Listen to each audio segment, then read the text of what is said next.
오늘의 시편의 주제는 위대하신 하나님께 영광을 돌리라라고 하는 주제와 의미가 담겨 있는 시편이라고 할 수 있습니다. 우리는 말씀에 앞서 연예인들의 간증과 그들이 하나님이 높여주신 그 자리에서 더 큰 하나님께 큰 영광을 올려드리는 모습을 보았는데요. 저는 오늘의 예배를 통하여 또는 여러분들의 믿음을 통하여 하나님의 높임에 여러분들 높임 받으시고 그 자리에서 하나님을 더 크게 찬송하는 여러분들의 인생 되시기를 간절히 소원합니다. 성경을 가지고 계신 분이라면 여러분들이 지금 본 시편 62편의 표제어가 무엇이라 써 있는 것을 볼 수 있을 것입니다. 표제어에 무엇이 적혀 있습니까? 여두둔의 법칙에 따라 부르는 노래. 세상의 법칙, 세상의 운율, 세상의 방법으로 살아가는 그런 노래가 아니라 오늘 여두둔의 법칙에 따라 부르는 노래라고 오늘 시편의 표제어에는 붙어 있습니다. 여러분은 여두둔은 성경의 인물 중에 이렇게 나타나고 있는데요. 시편 아닌 역대상 16장 42절의 말씀. 우리가 역대상 16장 42절의 말씀 앞을 보시면서 한번 같이 읽어보시죠. 시작. 또 그들과 함께 해망과 여두둔을 세워 나팔과 재금들과 하나님을 찬송하는 악기로 소리를 크게 내게 하였고 또 여두둔의 아들에게 문을 지키게 하였더라. 아멘. 여두둔은 다윗이 해망과 함께 세운 찬양하는 지휘자였습니다. 그가 찬양하는 지휘자의 사명을 너무나 잘 감당하여서 그의 아들까지도 성전의 문을 지키며 함께 주님의 예배에 동참했던 그런 가문이었구나. 여두둔의 가문은 지휘하는 가문, 또 찬양으로 함께했던 그런 성전 안에서의 가문이었다는 사실을 우리는 알게 되는 것입니다. 정리하자면 이 시는 다윗이 작사하였고요. 그리고 여두둔의 지휘에 따라서 백성들을 초대한 그러한 시의 곡조를 갖고 있다라고 해볼 수 있습니다. 하나님의 자리로 초청하는 것, 또 그들이 지휘하는 모습에 따라 하모니를 이루는 것, 그것이 그들의 사명이었고 하나님께 영광 올려드리는 그들의 직책이었다라고 하는 것입니다. 그렇다면 이 시의 구조는 어떻게 나뉘어지는가? 우리가 여러분들이 자막을 보시면 지난번에 말씀을 나누었던 1절부터 7절까지가 바로 전반부에 대한 부분이고 오늘 우리가 읽는 부분이 8절 12절이 하반절에 대한 부분입니다. 앞부분은 자신이 살아오면서 다윗이 내가 경험한 하나님, 하나님 이런 거구나, 우물쭈물하다 큰일 나는구나, 내 믿음이 이렇게 돼서는 안 되겠구나 라고 하는 하나님의 개인적인 경험을 말씀해 주었다면 오늘 8절부터 12절은 지난날에 하나님이 나에게 이러한 분이셨어 라고 하면서 사람들 앞에서 간증하고 사람들에게 있어서 하나님을 드러내고 증거하는 이러한 모습의 다윗의 모습을 우리는 하반절에서 볼 수 있다고 해볼 수 있습니다. 우리가 본문 다루기 앞서 전반부에 그가 어떠한 하나님을 경험하였는지를 우리가 5절 6절 시편 62편 5절 6절 그가 경험한 하나님을 함께 보시죠. 차분히 읽어봅니다. 시작. 나의 영혼아 잠잠히 하나님만 바라라. 물은 나의 소망이 그로부터 나오는도다. 오직 그만이 나의 반석이시오 나의 구원이시오 나의 요새이시니 내가 흔들리지 아니하리로다. 아멘. 그의 영혼 가운데 잠잠했던 그 순간이 있었던 것 같습니다. 그때 하나님을 바랬다는 것입니다. 무릇 결과적으로 이러한 뜻이죠. 결국 나의 소망이 주께 나오는 거구나. 무릇 온 사람 교회 다니시면 무릇이라는 뜻을 알아야 돼요. 결과적으로 어찌됐든지 간에 하여튼 간에 그의 소망이 결과적으로 하나님께 나오는 것을 내가 깨달았습니다. 우리가 인생을 살다 보면 이렇게 고백하고 하나님을 경험했다 하여도 인생이 우리 뜻대로 되지 않는 것을 여러분들 경험하게 될 것입니다. 내 바라는 것이 있었습니다. 내 꿈과 소망이 있었습니다. 그것을 믿음을 가지고 내가 살아갔습니다. 근데 인생을 살다 보면 어때요? 방해하는 것도 너무나 많고요. 작은 것에 요동하게 되고요. 하나님만 믿는다고 하면서도 사람을 의식하고 세상을 믿고 돈도 사랑하고 또 자녀들도 신경 쓰이고 여러 가지 예배하고 믿음을 갖는 생활이 요동하게 되고 흔들리게 되는 것입니다. 그때마다 다윗은 알았죠. 그래, 하나님께로 가면 내 소망이 있고 흔들리던 내 마음이 흔들리지 않게 되는 것이다. 그가 왕이었지만요, 우리와 별다를 게 없었습니다. 시행착오가 있었어요. 왕이었어도요, 그도 별 수 없는 사람이었습니다. 그가 왕으로 나타나기 전에 사울 왕을 보았겠죠. 사울 왕을 보면서 나는 예배를 바로 드려야 되겠구나. 사울 왕을 보면서 난 자식 똑바로 키워야 되겠구나. 여러 가지를 반면교사 삼아서 그는 왕이 되기 전부터 아마 믿음에 확실한 그런 사람으로 훈련하고 마음을 먹었을 것입니다.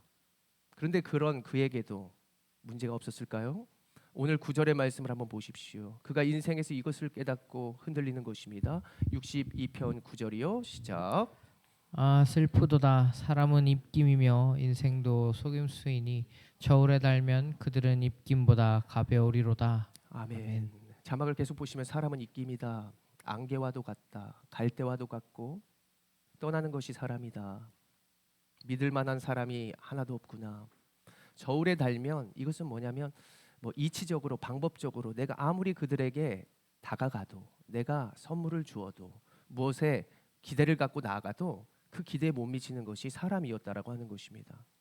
정말 나는 무거운 마음으로 그에게 많은 것을 고백했는데 그는 이 무거운 마음을 가볍게 사람들에게 조소하는 것이죠. 이러한 여러 가지 된 모습들이 정말 믿을 사람 하나도 없구나. 사랑하는 자녀도 믿을 수 없어. 믿어요? 사랑하는 자녀를 정말 믿을 수 없는 거예요. 사랑하는 가족들도 친척들도. 하나님이 왜 그러한 경험을 하게 하실까? 왜 자녀들을 다 어딘가는 부족하게 만들었을까? 그 가운데 무엇을 깨닫기를 원하셨을까? 다윗도 왕이었지만 재물도 많았고 아첨하는 대신들도 많았고 여러 사람들도 많았지만 정말 그도 자식 키웠는데요. 자식에서는 장사가 없었던 모습을 또 보여줘요. 우리가 사무엘하 15장 30절을 말씀을 한번 보시죠. 30절. 자, 앞에 자막을 보시고 시작. 다윗이 감람산 길로 올라갈 때 그의 머리를 그가 가리고 맨발로 울며 가고 그와 함께 가는 모든 백성들도 각각 자기의 머리를 가리고 울며 올라가니라. 아멘. 다윗의 모습이에요. 자막을 보시면 맨발로.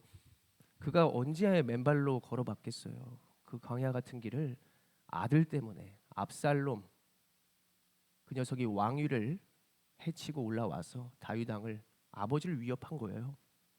그래서 그는 울었어요. 할 수 없이 걸어야만 했어요. 그 비방하는 소리가 들려요. 너는 자식을 어떻게 키웠길래 자식이 그 모양이냐. 다윗 왕도 별 수 없구나. 예배자인데 믿는 사람인데 어떻게 자식을 그 모양밖에 못 키워. 다윗이 잠잠히 있었겠죠. 그의 마음은 어떠했을까 우리는 잘 가늠이 되지 않지만 자녀를 키워보신 분이라면요. 여러분들 자녀한테 그만큼 했는데 성과도 안 나오고 부모의 마음도 몰라주고 그런 여러 가지의 모습들이 정말 세상 속에서 자라는 세상의 방법 속에서 자라는 우리의 자녀들인 것만 같습니다. 그래서 저는 이 다윗 왕의 모습을 보면서 다윗이 지금 이럴 때 어떻게 했을까? 그가 기도에 목숨을 걸고 예배에 목숨을 걸면서 계속해서 인간의 마지막 여생이라고 하는 죽음을 향해 그는 담대히 나아갔던 그의 모습을 저는 바라보면서 도전을 받았습니다. 여러분 저도 자녀를 키우고 또 저도 자녀로서 살아봤지만 참 그 모든 것이 지나야 자녀들이 그 모든 것을 깨닫는 것 같아요. 여러분들 돈을 벌기 위해서 목숨을 걸죠. 목숨까지는 안 걸어요 이렇게 말할 수 있지만 여러분 먹는 것 때문에 예민해지고 그 사는 것 때문에 비굴해지고 자존심 상하는 것이 여러분들의 인생이지 않습니까? 저는요 저도 힘든데 목숨 걸어보면 뭔가 결판이 날 것이다라는 생각을 자주 해봅니다. 내가 자녀를 위해서 얼마나 목숨을 걸어봤을까.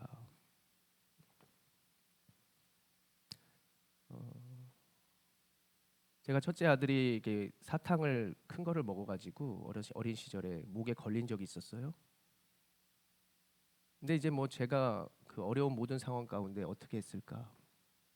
지난날에 제가 어린 시절에 어머니께 들은 게 있어요. 너 어렸을 때 목구멍에 사탕 걸려가지고 내가 들고 뛰다가 병원에 거꾸로 엎고 뛰었어. 근데 네가 아무 소리를 내지 않는 거야. 그래서 내가 너가 죽은 줄 알고 앞으로 엎다가 실수로 너가 무거워서 떨어뜨렸는데 자신의 무릎팍에 제 이 배에 팍 부딪혔대요. 실수로. 그러니까 사탕이 팍 살아난 거예요. 어머니에겐 고난이었어요? 슬픔이었어요? 저에게도 그때 느껴지지 못했지만 지금 생각나지 않지만 아픔이었겠죠. 잠깐 아팠겠죠. 그 기억이 저에게 전해져서요. 저도 살아가는 자녀가 목에 딱 걸렸을 때 머리로는 당황했는데 제 손이 어떻게 되냐면 그의 배와 등을 팍 쳤어요. 2번을. 그러니까 또 사탕이 팍 튀어나오는 거예요. 아, 내가 고난받았던 것, 우리 어머니가 고난받았던 것, 실수가 없으신 하나님이네. 정말 남들에게는 큰일일 수 있지만 정말 별거 아니게 순간적으로 모든 일들이 해결되더라는 것입니다.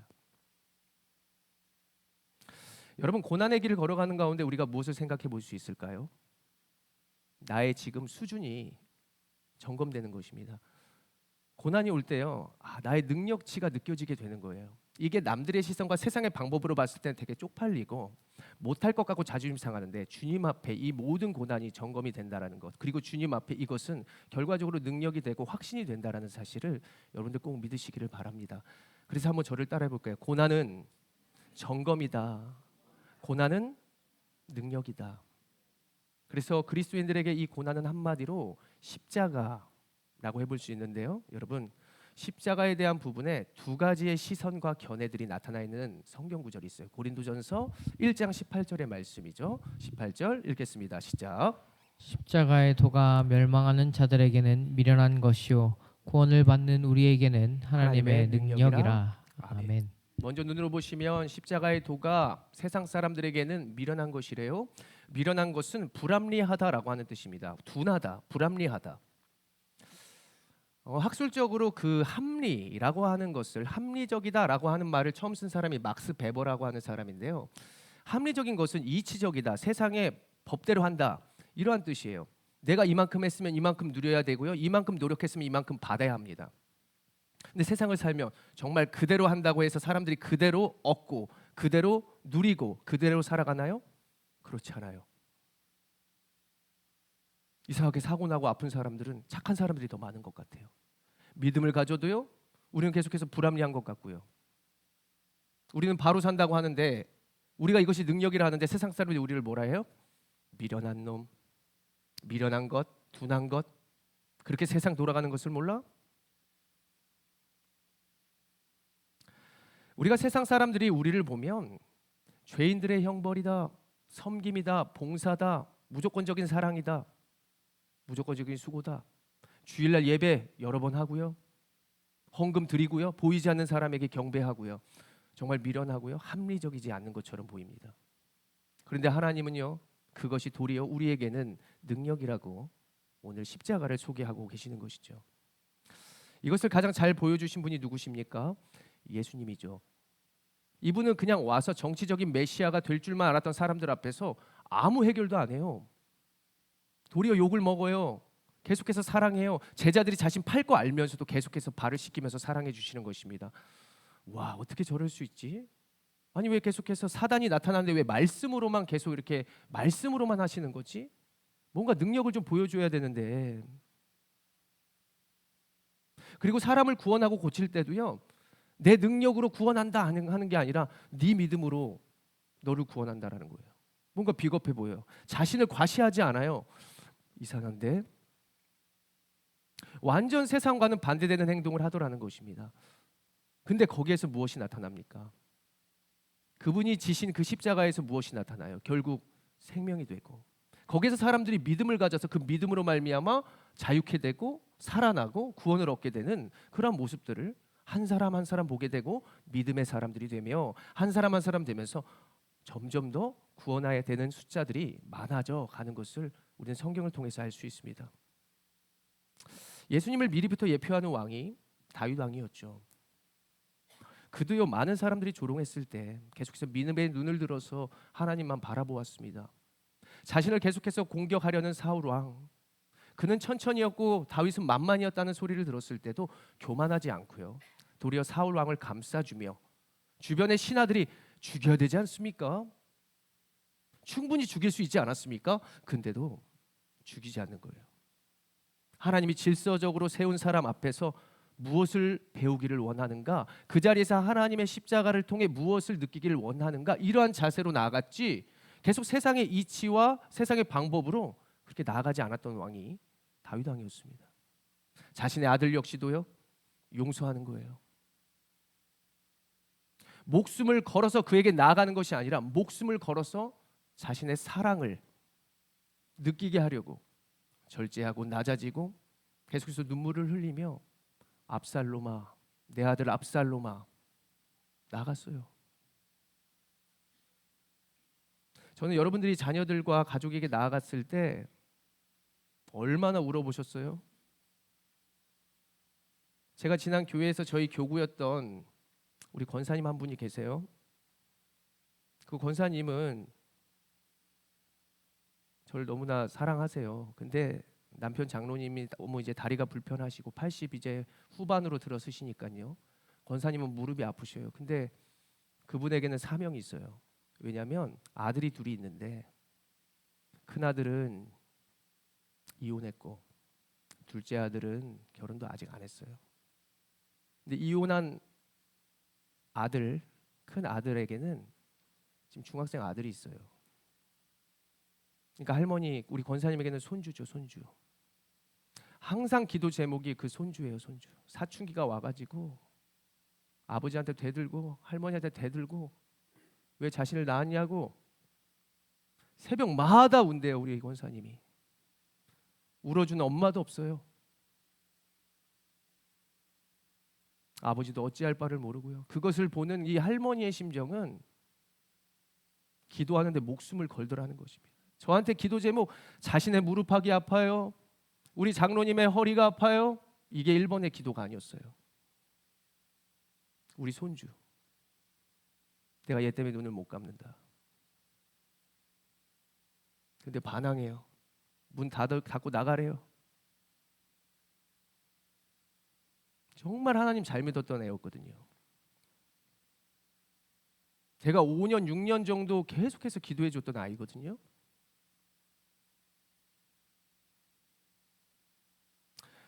우리는 정말 얼마나 토로하고 기도하는가, 얼마나 매달렸는가, 정말 목숨을 거는가, 그 자녀를 위해서 목숨을 거는가. 목숨을 걸 만한 자녀라도 있으면 너무나 감사한 것이죠. 사명이 있으니까. 저는 저희 이제 둘째 아들이 어제 하는데 제가 우리 자녀에게 그랬어요. 잠시 뭐 10분, 15분 있으면 뭐 볼 수 있는 거예요. 근데 조금 이따 못 볼 수 있으니까 한번 안아볼까? 아직 초등학교 이제 4학년이니까. 나중에 또 그러겠죠. 뭐요? 아버지 뭐요? 뻔해요. 저를 닮았으면. 목숨 거는 거예요. 때로는 종말론적인 거예요. 내일 하면 되지 뭐. 스마트폰을 뺏으면서 스마트폰을 사주지 않으면서 세상과는 다른 모양 싸우는 거예요. 때로는 목숨을 거는 거죠. 그게 합당하면 목숨을 걸어야죠. 광화문 나갈, 이것도 이렇게 말하면 큰일 날 수 있는데 광화문 나갈 수 있죠. 광화문 나갈 시간에 자녀 위에 목숨을 먼저 걸어야 되지 않을까? 저는 그렇게 생각해요.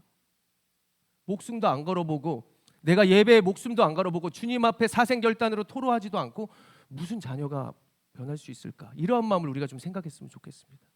때로는 좀 종말론적으로 세상이 너무 험악해서요, 얘네들 못 볼 수도 있거든요. 내일 보면 못 볼 수도 있어요. 이 사랑의 고백 못 할 수도 있는 거예요. 안아주고 싶어도 안아줄 수 없을 수 있어요. 우리는 한 치 앞도 모르는 입김과 같은 인생을 살고 있기 때문에 주님이 주신 지금 입술로 입김이 아닌 진정한 사랑과 진정한 능력과 믿음이 이것이라고 그들에게 어떻게든 계속해서 밝히고 전해주는 노력을 해야 할 것입니다. 다윗은 남들이 조소하고 안 된다고 했을 때 예배로 자신의 삶을 보여줬습니다. 다 조소하고 조롱했죠. 왕이지만 춤을 췄어요. 저도 아까 주날 구원했으니 찬양할 때 춤추고 싶었어요. 근데 부족해요. 채통을 지켰습니다. 근데 다윗 왕은 채통 지키지 않았습니다. 주님 보고 주날 구원했으니 내가 잠잠할 수 없습니다. 무슨 채통입니까? 무슨 자존심입니까? 세상 앞에서 돈 벌기 위해 비굴하고 자존심도 상해하면서 주님 앞에서 내가 왜 그건 못합니까? 그가 예배하는 것이에요. 세상이 미련하다는 것입니다. 제가 저희 부모님 얘기를 많이 하지만 우리 부모님 정말 헌금 많이 하시고 잘 섬기시고 부장 집사님 하시고 성가대 하시고 그런 부모님이에요. 부끄러웠어요. 누구 집사님 아들이구나. 누구 권사님 아들이구나. 계속 그 잣대로 저를 보는 거예요. 그러다 사업이 부도가 나가지고 좋은 차를 끌고 다니던 저희 가정이 트럭을 타고 교회를 가게 된 거예요. 저희 어머니 교회 옮기자 했어요. 저도 쪽팔렸어요. 근데 그 트럭 타고 딱 교회 앞에 정문에 딱 내려주시는 거예요. 저희 아버지가. 사람들 그랬어요. 미련한 집사님. 사업은 할 줄 모르네. 노래는 부를 줄 알아도. 조롱했어요.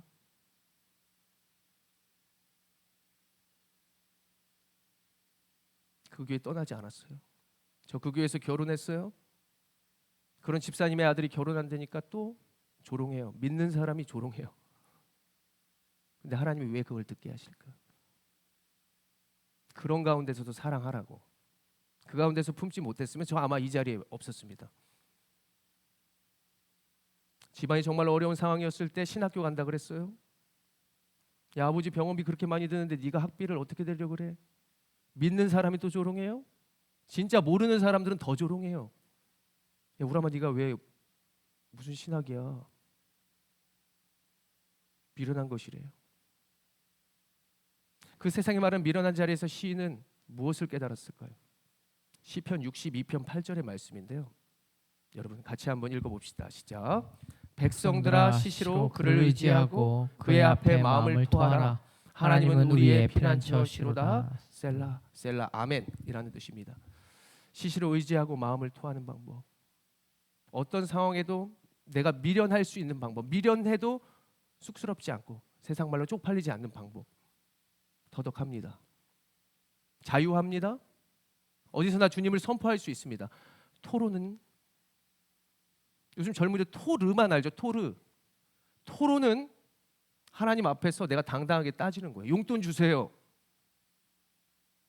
나 잘했잖아요. 나 어머니 아들이잖아요. 딸이잖아요. 용돈 주세요. 합당하니까 그렇게 말할 수 있죠. 합당하게 따지는 겁니다. 기도하는 거예요. 시시때때로. 어린 시절 여러분들 안 해봤어요? 어머니 아버지께 모든 게 있어요. 용돈 주세요. 용돈 주세요. 놀러 가요. 놀러 가요. 한 번 말해도 알아들어요. 근데 왜 계속 했을까요? 토로하는 것이죠. 관계가 되니까 하는 거예요. 근데 우리가 하나님 앞에서 하는 걸 한번 생각해 봅시다. 자녀를 살려야 하는 사명이 있는 여러분들이 또 제가 하나님 앞에 토로할 줄 모르면 어떻게 제가 복을 받고 어떻게 저를 통하여 여러분들이 복을 누릴 수 있을까요? 토로해야 자녀가 변화되고 사는 거예요. 토로하지 왜 토로하지 못해요? 뭐가 그렇게 떳떳하지 못해요? 그래서 떳떳한 만남을 위해서 우리가 예배자가 되어야 한다는 것입니다. 운영위원회 있다면 잘 들으세요. 우리 실력 가지고 하는 거 아니에요. 영성 쌓기 위해서 다음 주부터 우리 말씀 같이 보고 교제할 것입니다. 그래야 어떠한 영혼이나 우리가 축복하고 받아낼 수 있고 그리고 그들에게 사랑을 전할 수 있는 것이죠. 그래야 교회가 자라갈 수 있는 것입니다. 우리가 고난을 겪었을 때 이렇게 토로하는 방법과 하나님께 나아가는 방법도 알게 되지만 이 세상 앞에서는 무엇이 깨달아지냐면 선과 악이 깨달아지는 거예요. 할 수 있음과 할 수 없음이 알게 되고요. 나의 수준이 깨달아지는 거예요. 나에게 필요한 것과 필요하지 않는 것이 구분이 되는 것입니다. 아, 이것 나한테 필요한 사람이구나. 이 사람 나에게 필요하지 않는 사람이구나. 내가 품어야 될 사람이구나. 내가 사랑해야 될 사람이구나. 선과 악과 하나님과 우상과 모든 것들이 분별이 되면서 고난 가운데요. 그 고통이 점검이 되는 것입니다. 하나님 앞에서는 신앙이 점검되고 세상 앞에서는 내가 분별할 수 있는 능력이 나타나게 되는 것이고 그래서 문제와 고통은 여러분들의 십자가는 우리 여러분들의 자녀의 문제는요. 결국 내 스스로를 점검할 수 있고 이 무엇을 통하여 내가 이를 살릴 수 있는지를 깨닫게 되는 그 사실이 여러분들의 고통과 고난이라는 사실을 여러분들 꼭 마음으로 기억하시기를 바랍니다. 여러분들이 어떤 상황 속에서도 저는 예배를 하고 어떤 상황 속에서 주님의 음성을 듣고 어떤 상황 속에서 주님께 토로하기를 원하는데요. 오늘 하나님은 이렇게 말씀을 하는 걸 있어요. 시편 62편 11절의 말씀 보실까요? 자막 다음 건데요. 같이 읽어봅니다. 시작. 하나님이 한두 번 하신 말씀을 내가 들었나니 권능은 하나님께 속하였다 하셨도다. 아멘. 아멘. 이것이요 속담에 문일지십이라는 뜻이에요. 문일지십. 하나를 보면 열을 알게 되는. 이제 고난을 통해서 하나를 보면 열을 알아요. 여러분, 저 하나를 보십시오. 저 하나가 잘못됐다는 걸 알아요. 왜요? 열이 다 책을 보고 있거든요. 근데 하나만 책을 안 보고 있어요. 하나님의 말씀을 이제 한 번만 들으면요, 우리가 모든 것을 터득하는 거예요. 하나님의 그 깊은 뜻을. 우라마 몰라요. 아, 모르겠다. 알아도 모르겠다. 김우람 문일지십. 한마디만 들어도 왜요? 관계가 되니까 알아요. 하나님 앞에서 그래서 토로할 수 있고요. 하나님 말씀 모르겠어요, 목사님. 그게 성경 읽어도 모르겠다고요. 기도를 해도 응답을 못 받아요. 기도를 어떻게 하는 건데요? 여러분들이 부모와 가장 따뜻했던 기억을 생각하시고 부모와 했던 그 모든 행동들이 예배고 기도입니다. 그때 문일지십. 여러분들의 지경이 넓어지고요. 우리의 자녀들이 우리의 한마디 말을 통해서 움직이고 변화되는 역사가 나타나게 될 줄로 믿으시기를 바랍니다. 이제는요, 우리가 고난을 통해 하나님을 볼 수 있어야 하는데요, 그분을 의지하며 이제는 우리 교회에 그 목회 원리가 있어요. 그것이 뭐냐면 아웃사이드 인입니다. 밖에서 살다가 교회 안으로 모여요. 그러면 이제 주님과 함께, 우리가 함께 인사이드 아웃이 되는 것입니다. 힘들 때 주님 앞에 모여서 예배하고 토로하는 거 배우고, 세상의 이치와 방법을 가지고 와도 다시 한번 하나님의 방법인 십자가를 가지고 세상으로 나가야 되는 것이죠. 여러분, 저도 그랬어요. 사도신경 어떻게 눈 뜨고 하지? 어떤 눈 뜨는 사람 판단했어요. 기도? 왜 눈 뜨고 하지? 여러분, 성경에 눈을 뜨고 기도해라, 눈을 감고 기도하는 게 맞다 틀리다 이런 거 써 있지 않아요. 이상한 그런 거에 집착하니까 우리가 하나님 만나지 못하고, 계속 성경을 텍스트로 보려니까 그 말을 이해하지 못하죠. 내가 하나님과의 관계가 되면 내가 계속해서 예배로 하나님과 어울리고, 하나님 말씀 계속해서 따져보면 이렇게도 해보고 저렇게도 해보고, 이렇게 해야 용돈이 나오고 이렇게 해야 하나님이 들어주시는구나라는 것을 해봐야 여러분들이 하나님의 뜻을 분별할 수 있는 것이고 자녀들에게도 그것을 가르칠 수 있는 것입니다. 야곱이 씨름했잖아요. 야곱을 보면서 하나님이 씨름 져주신 거거든요. 들어주신 거거든요. 밭다리 걸고 안다리 걸고 안 되네. 그분 뜻이 있는 거구나. 이것은 내 뜻대로 하지 말라는 것이고, 이렇게 하고 저렇게 하는데 하나님이 져주시는 거예요. 어린 시절 저희 아버지가 저 중학교 1학년 때 팔씨름 져줬거든요. 그때 몰랐어요. 내가 힘세서 그런 줄 알았어요. 우리 아빠 약한 줄만 알았어요. 지나고서 알았어요. 져줬구나. 나에게 힘과 용기를 주시려고 그 순간에 아빠를 이기고 그 세상 가운데 더 승리할 수 있는 것이라고 알려주려고 아버지가 내려놓으신 거구나. 여러분들 조금만 힘들더라도요, 그 상대와 주변과 자녀의 약함 보지 마시고 내 스스로 점검하고, 그리고 내 삶에서 내 힘으로 하는 게 아니라 하나님의 능력됨으로 여러분들 십자가 지시고 함께 나아가시기를 소망합니다. 시편 62편 12절에 하나님이 우리에게 분명히 이러한 모습 가운데 갚으신다고 말씀을 해요. 12절 같이 읽어봅니다. 시작. 주여, 인자함은 주께 속하오니 주께서 각 사람이 행한 대로 갚으심이니이다. 아멘. 지휘자로서 이 시대에 여두둔이라고 할 수 있는 윤학원 장로님이라고 계세요. 이분은 어느 정도 큰 교회에서 지휘도 많이 하셨고요. 중앙대 교수시고요. 사람들이 그래요. 장로님 정말 다양한 사람들을 어떻게 하모니를 이루고 어떻게 그렇게 훈련시켜서 이렇게 훌륭한 음악을 우리에게 들려주십니까? 그가 말했어요. 그가 영광받은 자리에서 내 인생 최고의 지휘자는 하나님이십니다. 하나님의 마음으로 기다리고 하나님의 힘으로 그들을 당겨 앞서 나가고 청중이 그것을 듣고 감동과 은혜를 누릴 수 있도록 우리 모두가 한 마음으로 긴장하며 하모니를 만들어냈습니다. 모든 이것의 지휘자는 제가 아니라 하나님이셨습니다라고 그가 고백하더라는 것입니다. 사랑하는 여러분, 누구는 느리고 누구는 빠르고 누구는 믿음에 먼저 앞장서는 것 같고 우리 자녀는 느린 것만 같으십니까? 그 가운데 무엇을 하라고 하나님이 우리에게 그것을 더하여 주셨을까요? 하나님의 능력을 세상의 보임이신 줄로, 보임이라는 사실로 여러분들 꼭 믿으시기를 바랍니다. 두드리고 있어요. 제가 여러분들의 자녀들을 위해서 두드리고 있어요. 지금 기도하고 있어요. 때로는 더 큰 힘을 줘서 부담 줄 수 있어요. 주님이 주시는 마음, 십자가를 통해서 두드려야 되고요. 십자가를 통해서 우리가 담대해져야 합니다. 찬양 중에 이러한 찬양이 있죠. 이것이 나의 간증이요, 이것이 나의 찬송일세. 나 사는 동안 끊임없이 주님을 찬송하리로다.